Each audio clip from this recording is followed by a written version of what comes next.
What the hell what did this crazy girl do? وہ غصے سے چلایا۔ کہاں وہ اپنی شرٹ پر معمولی سی شکن برداشت نہیں کرتا تھا اور کہاں وہ لڑکی اس کی شرٹ کو جو سے نہلوا گئی تھی۔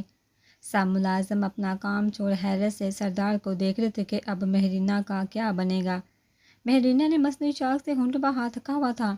سوری سردار غزان، میں آپ کو دیکھ نہیں سکی ورنہ میں ایسی غلطی کبھی نہ کرتی۔ آپ دے لیجئے، جو سزا دینی ہے میں تیار ہوں۔ ہاتھ باندھے وہ معصوم سا منہ بناتی ہوئی بولی۔ آنکھوں کا استعمال کرنا شروع کر دو ورنہ مجھ سے برا کوئی نہیں ہوگا۔ غصے سے اسے وارننگ دیتا وہ اپنے کمرے کی طرف پلٹ گیا۔ ہا ہا ہا، بیچاری شائنہ خانم، اور کرو انتظار، یہ تو ابھی شروعات ہے، آگے آگے دیکھو میں کرتی کیا ہوں تمہارے ساتھ۔ ہنوز ہاتھ باندھے وہ کھلکھلا کر بولی تھی۔ کام کرتے ملازم حیرت زدہ ہوئے۔ ڈانٹ کھا کر خون خوش ہوتا ہے، اگر ان کے خاندان میں سے کوئی اور سردار ہوتا تو اس کی غلطی کی سزا ضرور دیتا، لیکن وہ اپنی نوعیت کا الگ ہی سردار تھا، شاید شخصیت والا۔ وہ مصری شہزادہ اس خاندان کا تو لگتا ہی نہیں تھا۔ مہرینہ کو ڈاؤٹ تھا کہ وہ اس کے خاندان کا نہیں۔ کاش یہ شائنہ کو ایک تھپڑ مار کر میرے سینے میں ٹھنڈک ڈال دے۔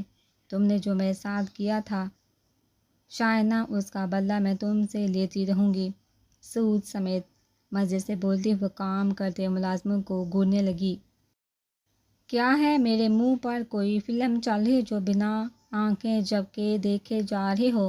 کام کرو ورنہ کام سے فارغ کر دوں گی۔ روب سے انہیں حکم دیتی بال جھٹکتی ہوئی باہر کی طرف چلے گئی۔ پیچھے سب ملازم حیرت سے نکلتے اپنے اپنے کام کی طرف متوجہ ہو گئے۔ ریلی ڈیڈ، آپ چاہتے ہیں میں شادی کر لوں؟ کیا جوک ہے ڈیڈ؟ میں کوئی شادی نہیں کرنے آئی، یہ بات آپ دماغ میں رکھا کریں۔ پینٹ کی پاکٹ میں دونوں ہاتھ گھسائے پانی میں تیرتی بطخوں کو دیکھتا وہ طنزیہ مسکان سے بولا۔ تیمور خان نے اسے گھور کر دیکھا۔ خزان، بات کو سمجھو، تمہاری بچپن سے بات طے ہے، شائنہ سے پھر اس سے شادی کر کے تمہاری پوزیشن میں واضح تبدیلی آئے گی بیٹا۔ تیمور صاحب جھنجھلا کر بولے، سیریسلی ڈیڈ؟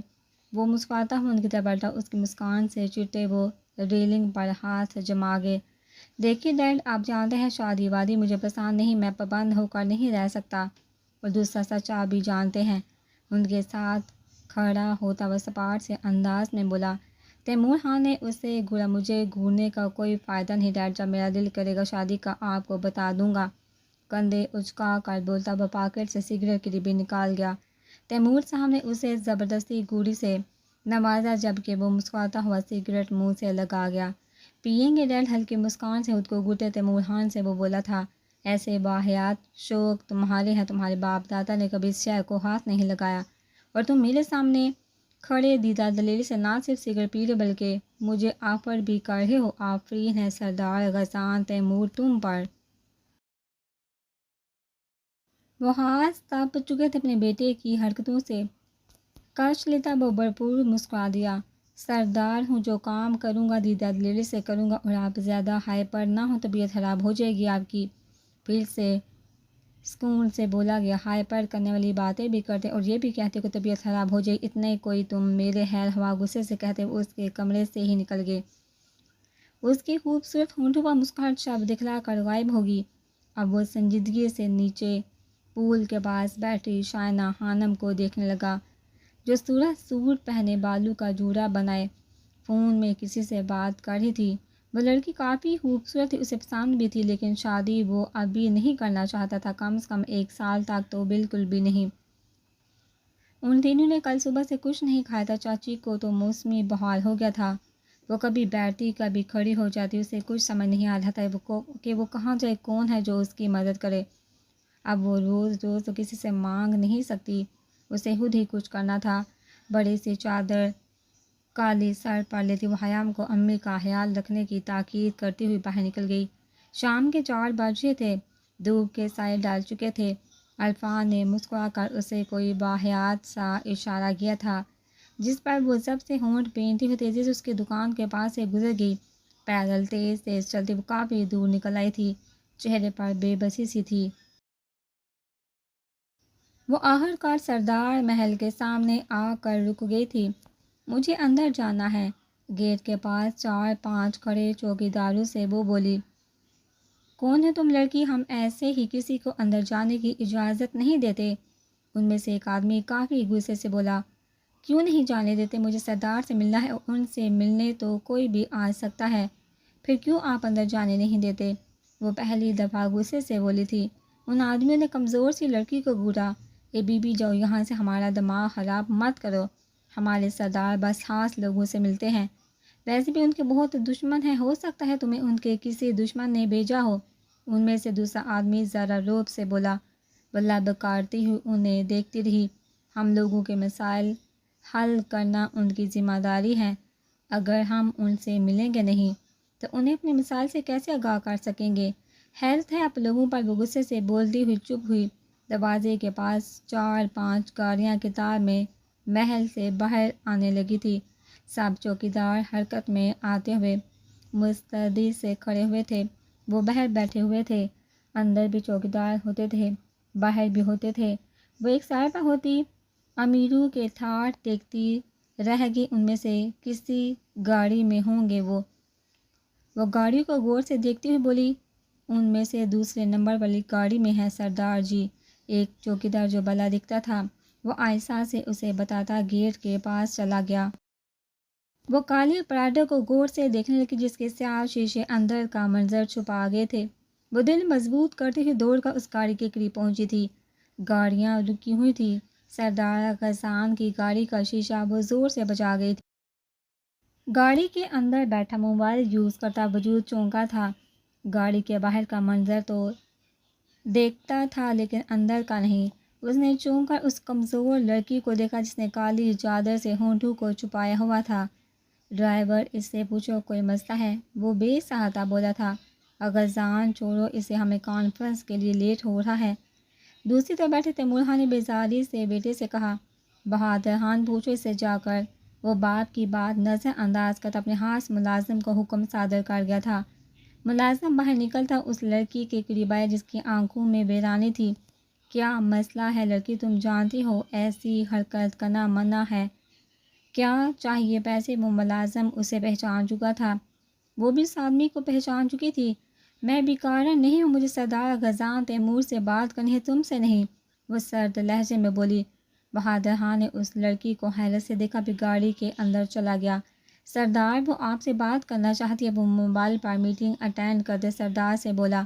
اس نے حیرت سے آئی برو اچکائے پھر لڑکی کو دیکھا۔ 1 منٹ ڈرائیور کو گاڑی سٹارٹ کرتا دیکھ کر وہ بولا جس پہ تیمور خان نے اسے گھورا، کہیں انہوں نے اسے سردار بنا کر وہ غلطی تو نہیں کر دی؟ کیا یہ شخص کبھی ان کی کوئی بات مانے گا؟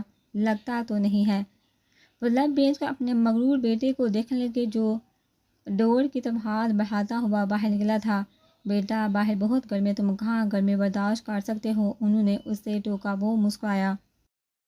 ڈیڈ 1-2 منٹ کی گرمی سے آپ کا بیٹا مر نہیں جائے گا، ڈونٹ وری، طنز سے کہتا ڈور کھول کر وہ باہر نکلا تھا۔ اسے باہر نکلتا دیکھ کر اس کے گارڈ بھی بے ساختہ باہر آتے اس کے ارد گرد پھیلے تھے۔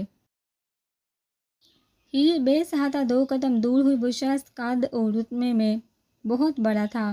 اس سے ہیر سر اٹھائے بہت حیرت سے اس دراز قامت شخص کو دیکھ رہی تھی جو وائٹ شرٹ، خاکی تنگ پینٹ، براؤن شوز پہنے، آنکھوں پر براؤن کلر کے ہی شیڈ لگائے۔ وہ لڑکی کو سوالیہ نظروں سے دیکھ رہا تھا۔ حیام ٹھیک کہتا تھا، سردار غزان انتہا سے زیادہ خوبصورت تھا۔ اس کی پرسنالٹی ہی بہت شاندار تھی۔ اس کی نیلی آنکھیں گلاسز کے پیچھے چھپی ہوئی تھی۔ کوئی مسئلہ ہے تو جلدی کہیے۔ وہ سنجیدگی سے اس کمزور کم سن لڑکی سے مخاطب تھا جس سے لوگ مخاطب ہونے کے لیے ترستے تھے۔ وہ چپ ہی تھی، اسے سمجھ نہیں آ رہا تھا وہ اس شخص سے کیا کہے۔ لڑکی تم ٹھیک ہو؟ اس کی سپاٹ آواز پر اس کی آنکھوں میں موٹے موٹے آنسو تیرتے باہر آنے کو مچلنے لگے تھے۔ سردار غزان خان نے افسوس سے اس لڑکی کو دیکھا پھر پینٹ کی پاکٹ سے والیٹ نکال کر کئی نوٹ اس لڑکی کی طرف بڑھائے۔ پیسوں کو دیکھا وہ بے ساختہ لب بھیج کے، سردار مجھے آپ سے اکیلے میں بات کرنی ہے۔ وہ بنا پیسوں کو پکڑے سر جھکائے بولی، جس پر تیمور خان غصے سے باہر نکلا۔ اے لڑکی کیا تماشا لگا رکھا ہے، پیسے چاہیے تو لو ورنہ ہٹو راستے سے۔ تیمور خان کی حقارت زدہ آواز پر اس کی آنکھوں میں تیرتے آنسو باہر نکل آئے تھے۔ سردار غزان نے باپ کو سنجیدگی سے دیکھا اور اس کی پرورش اس کی ماں نے کی تھی۔ وہ لوگوں کی مدد کرنا چاہتا تھا، ورنہ اگر ان محل والوں میں پلا ہوتا تو وہ بھی کٹھور دل کا مالک ہوتا۔ مجھے ان سے اکیلے میں بات کرنی ہے، وہ پھر سے ڈیٹ پان سے بولی۔ یہ پیٹ کی بھوک انسان کو بڑا بے بس کر دیتی ہے۔ وہ لڑکی بھی مجبور تھی، اپنوں کو بھوک میں دے کر اپنی تکلیف برداشت کر لی جاتی ہے، اپنے دل سے جڑے رشتوں کی نہیں۔ وہ اپنی امی بائی کو بھوکا نہیں دے سکتی، یہی مجبوری اسے سردار غزان کے در پر لے آئی تھی۔ اس طرف آؤ، وہ کہتا ہوا آگے بڑھا۔ پیچھے سب حیرانی سے اپنے سردار کو دیکھ رہے تھے۔ اس کے ساتھ بہادر خان بھی بڑا تھا کہ وہ اس کا رائٹ ہینڈ تھا۔ وہ حیران تھی، کیا سردار اتنے خوبصورت رویے کے مالک بھی ہوتے ہیں؟ وہ تو ویسے ہی چلی آئی تھی، وہ نہیں جانتی تھی سردار غزان اس کی بات سنے گا۔ کہو، ہاتھ پوچھ پر باندھتا وہ بے تاثر لہجے میں بولا، میں اپنی چچی کے ساتھ رہتی ہوں، میرے امی ابو چچا کا انتقال ہو چکا ہے، ہمارا کوئی سرپرست سہارا نہیں، ہم کئی دن فاقوں میں گزارتے ہیں۔ مجھے بھیک نہیں، مجھے کام چاہیے جس سے میں اپنی ماں بائی کو 2 وقت کا کھانا کھلا سکوں۔ پیسے نہیں، آپ سردار ہیں، آپ کا فرض بنتا ہے ہماری مدد کرنا، ہمارے مسئلے کا حل نکالنا۔ سر جھکائے وہ بول رہی تھی، اس کی بہادری پر بہادر خان غش غش کر اٹھا تھا۔ سردار سے 2 ٹوک بات کرنا بہت ہمت کی بات تھی، تمہیں کام چاہیے؟ وہ پوچھتا تھا۔ ہاں، وہ سر جھکائے بولی۔ وہ والٹ نکالتا ایک کارڈ اس کی طرف بڑھا گیا۔ یہاں چلی جانا، تمہیں نوکری مل جائے گی۔ اسے کارڈ تھما کر کہتا وہ خوبصورت چال چلتا اپنے گاڑی کی طرف بڑھ گیا تھا۔ کارڈ پکڑے وہ حیرت زدہ سی تھی، اس نے سر غزان سے بات کی تھی، بہت حیرت تھی اسے خود پر، وہ اتنی ہمت کہاں سے لے آئے تھے سردار سے بات کرنے کی؟ گاڑیاں بہت تیزی سے وہاں سے گزری تھی، کارڈ پر کسی کمپنی کا نام درج تھا۔ کارڈ پکڑ کر وہ اپنے گھر کی طرف بڑھ گئی۔ چچا محتیار دکان پر تھے، انہیں دکان پر دیکھ کر وہ دکان کے اندر آ گئے۔ چچا، ہمارے ادھار کی رقم کتنی ہوئی ہے؟ وہ گہرا سانس لیتی چچا سے بولی۔ 1 منٹ بیٹا، 10,000 چچا رجسٹر میں جھانکتے ہوئے اسے بتا بلا بینک کے چچا، میں جلدی آپ کے پیسے لوٹانے کی کوشش کروں گی، کیا مجھے 1 پاؤ ماش کی دال مل سکتی ہے؟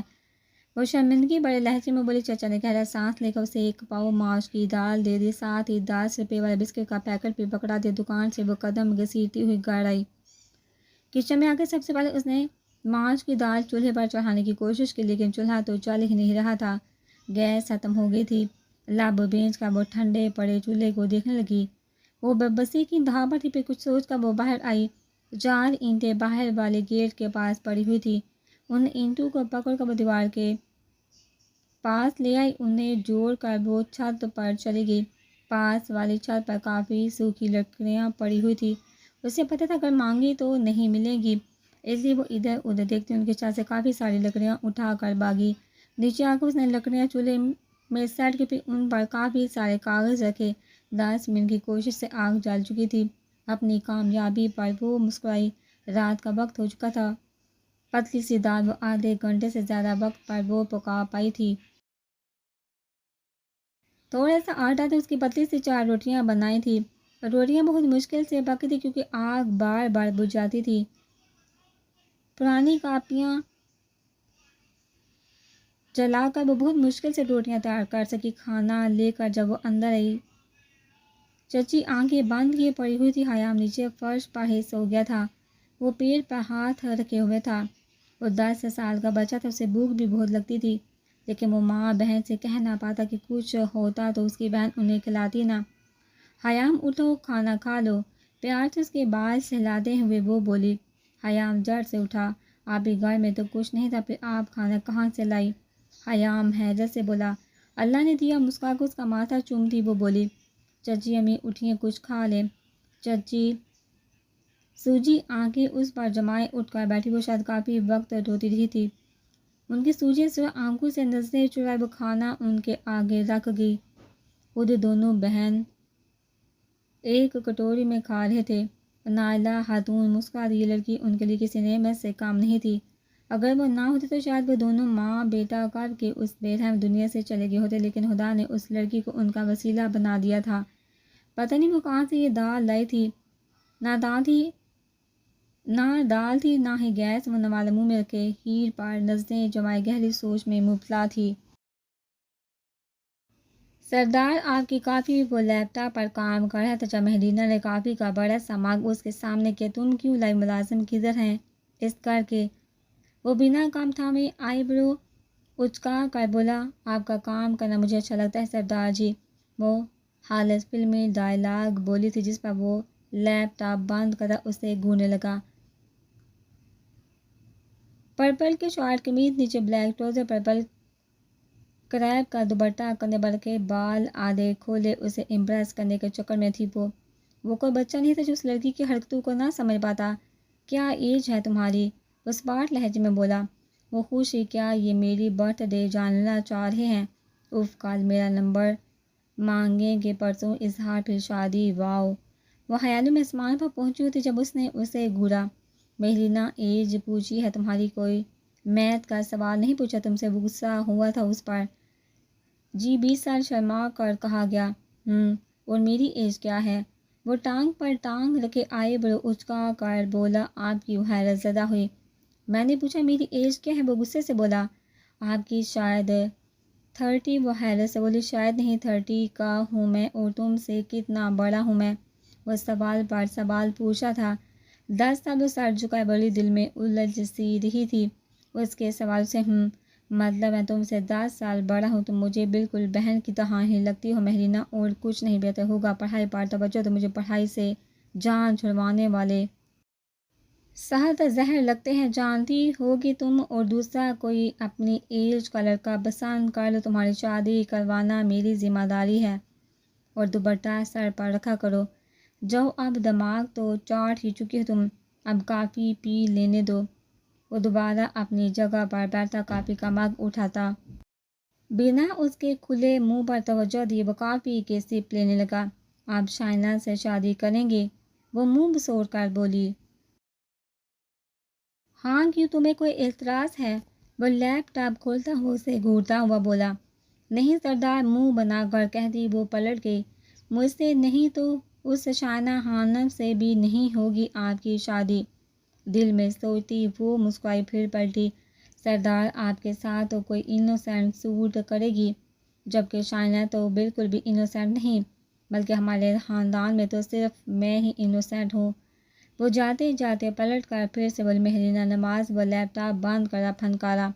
میرا مطلب شائنا بھی تھوڑی سی انوسینٹ ہے، ڈر کر تیزی سے بولتی۔ وہ وہاں سے ذرا پھو چکر ہوئی تھی۔ بیوقوف، سر ہلکا سا دباتا وہ سر جھٹک کر بولا تھا۔ صبح کے 10 بجے وہ کار میں موجود جگہ پر پہنچ چکی تھی۔ یہ کوئی بڑی سی بلڈنگ تھی، لوگوں کا کافی ہجوم تھا اندر۔ وہ کانپتے قدموں سے اندر چلی گئی، چکنے فرش پر اس کے پاؤں پھسل رہے تھے۔ وہ کاؤنٹر پر موجود لڑکے کے پاس آئی۔ مجھے یہ کارڈ سردار غزان تیمور خان نے دیا ہے، انہوں نے کہا تھا شہنام صدیقی سے ملنے کے لیے۔ وہ کارڈ اس لڑکی کی طرف بڑھاتی ہوئی سہمے سے لہجے میں بولی، آپ لفٹ سے 2nd فلور پر چلے جائیے، پہلی رو میں جو کمرہ ہے وہاں چلے جائیے۔ وہ لڑکا اس سے کہتا دوبارہ سے کمپیوٹر کی طرف متوجہ ہو گیا۔ شکریہ کہتی وہ لفٹ کی طرف چلی گئی۔ لفٹ سے اسے ڈر لگتا تھا، اس لیے وہ سیڑھیوں سے اوپر جانے کا فیصلہ کرتی ہوئی سیڑھیوں کی طرف بڑھ گئی۔ دوسرے فلور پر پہنچ کر وہ کانپ چکی تھی۔ 1-2 منٹ رک کر وہ گہرے گہرے سانس لیتی اس روم کے دروازے میں داخل ہوئی۔ اس نے ڈرتے ہوئے دروازہ ہلکا سا ناک کیا، جس کے جواب میں یس آیا تھا۔ اندر آ کر اس نے چیئر پیچھے کی جانب کھسکائے بیٹھے شخص کو دیکھا۔ بیٹھ جاؤ، روبدار آواز میں کہا گیا تھا۔ وہ سر ہلاتی جلدی سے بیٹھی۔ یور کوالیفیکیشن اس کی طرف رخ کرتا وہ روب سے بولا۔ میٹرک کی شرمندگی سے چور لہجے میں وہ بولی۔ سیریسلی؟ وہ حیرت سے بولا۔ جی، واللہ بکارتی ہوئی بولی۔ کھانے میں کیا چیز پسند ہے؟ اس کے چہرے کو دیکھتا ہوا وہ بولا، فروٹ۔ وہ کیسے بتاتی، مفلس لوگوں کی کوئی پسند نہیں ہوتی، انہیں سوکھی روٹی بھی مل جائے تو وہ اسی پر ہی خوش ہو جاتے ہیں۔ کیا ہوا، میں نے کیا مشکل سوال پوچھ لیا؟ وہ پینسل انگلیوں میں گھماتا ہوا بولا، سر جو مل جائے وہی فیورٹ ہوتا ہے۔ وہ سنجیدگی سے بولی، گڈ۔ وہ منہ بناتا ہوا بولا، مس حفصہ کے پاس جاؤ اور ان سے اپنا کام سمجھ لو۔ وہ جس کا حوالہ لے کر آئی تھی اس حوالے کی وجہ سے وہ اسے ریجیکٹ نہیں کر سکتا تھا۔ تمہیں پتہ یہاں کیا کام ہوتا ہے؟ وہ اسے پلٹتا دیکھ کر مصنوعی سنجیدگی سے بولا۔ نہیں۔ وہ پھر سے شرمندگی سے بولی، ہم سپاریاں لیتے ہیں۔ وہ کھڑا ہوتا ہوا بولا، سپاریاں مطلب؟ وہ نا سمجھی سے بولی، ہاں ہاں ہاں، او مائی گاڈ، مطلب ہم لوگوں کو آرڈر پر مارتے ہیں۔ وہ پہلے تو کہہ کر لگا گیا تھا، بعد میں مصنوعی سنجیدگی کا ہول ہود پہاڑ چڑھاتا ہوا بولا، کیا؟ وہ ساکت سے اسے دیکھتی بھاگنے لگی تھی جب وہ سرعت سے اس کے سامنے آیا دیکھیے، میں لوگوں کو نہیں مار سکتی، آپ کو شاید غلط فہمی ہوئی، مجھے نہیں کرنا یہ کام۔ وہ سہمے سے لہجے میں بولتی شاہنام صدیقی کو پھر سے کہہ کر لگانے پر مجبور کر رہی تھی۔